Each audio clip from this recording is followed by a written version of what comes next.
Bonjour à vous très chers spectateurs. Aujourd'hui, journal d'une femme de chambre de Benoît Jacot. L'histoire, c'est celle de Célestine, une bonne à maison qui va arriver dans une demeure, celle des Lanterres, et qui va essayer de s'y faire une petite place alors que le mari de la maison essaye de la draguer ouvertement, et qu'elle est intriguée par le jardinier et qu'elle va se lier d'amitié avec la responsable des cuisines.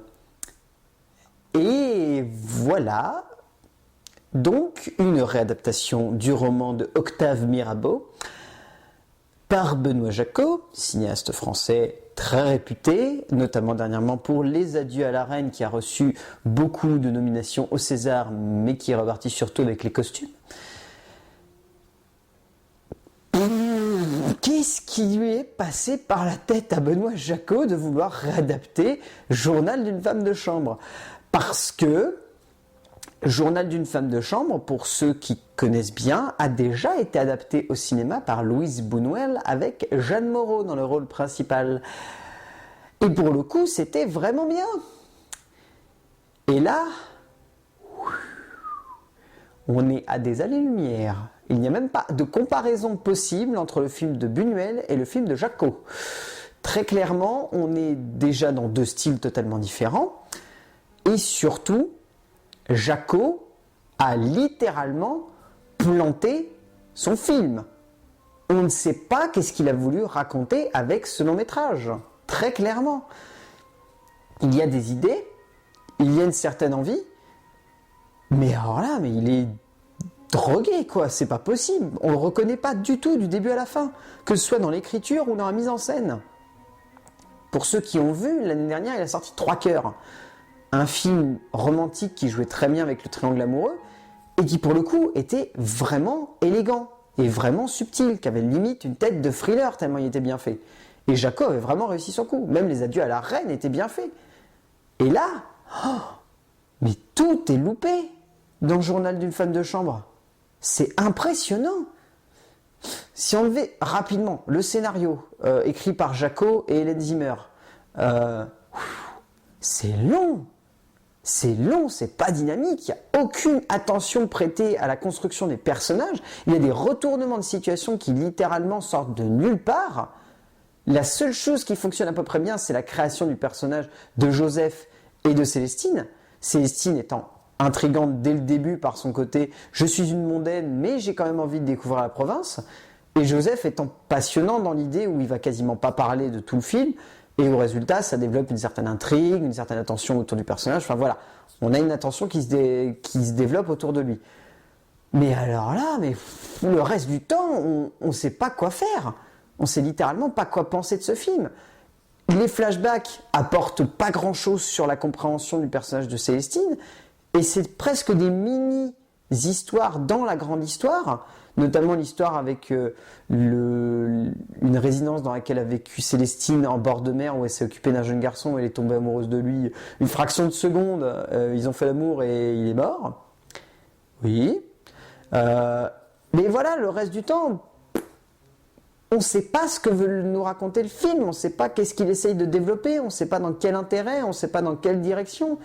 Et c'est dommage parce que on sent qu'il y a une certaine envie dans le scénario de Jacot et Zimmer de vouloir créer une forme de réflexion sur la tension sexuelle que peut naître entre des personnages. Parce que, indirectement, il y a des tensions sexuelles de tous les côtés autour du personnage de Célestine.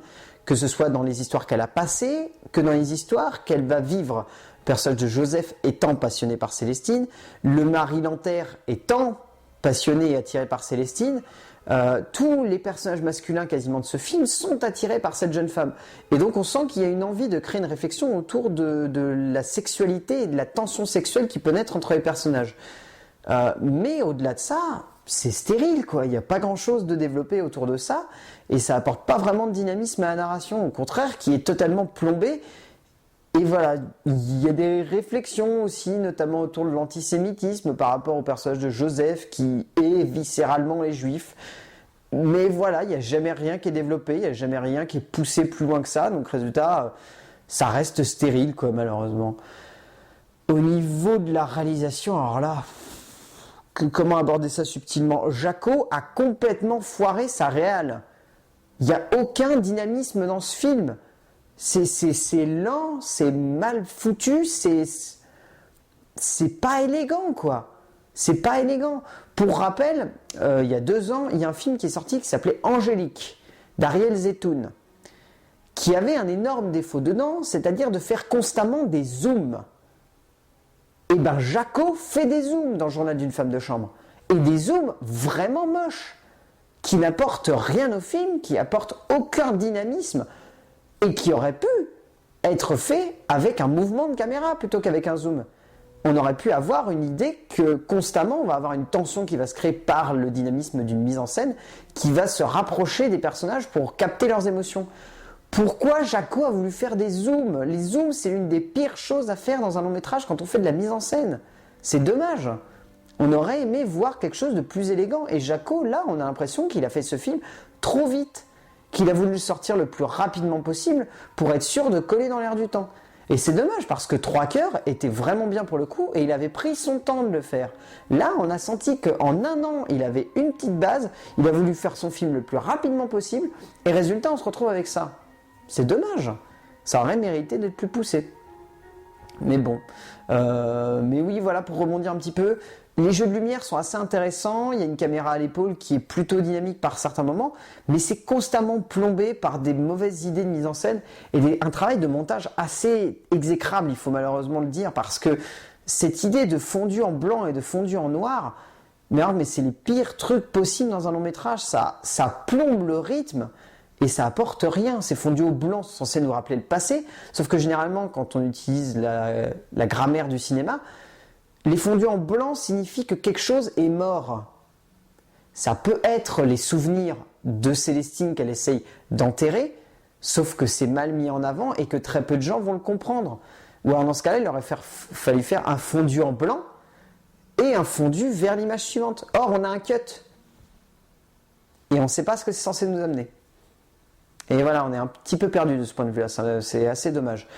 Le casting, c'est peut-être l'une des seules choses qui est vraiment dynamique et vraiment bien faite, parce que pour le coup, les 2 acteurs principaux, donc Léa Seydoux et Vincent Lindon, sont vraiment bons.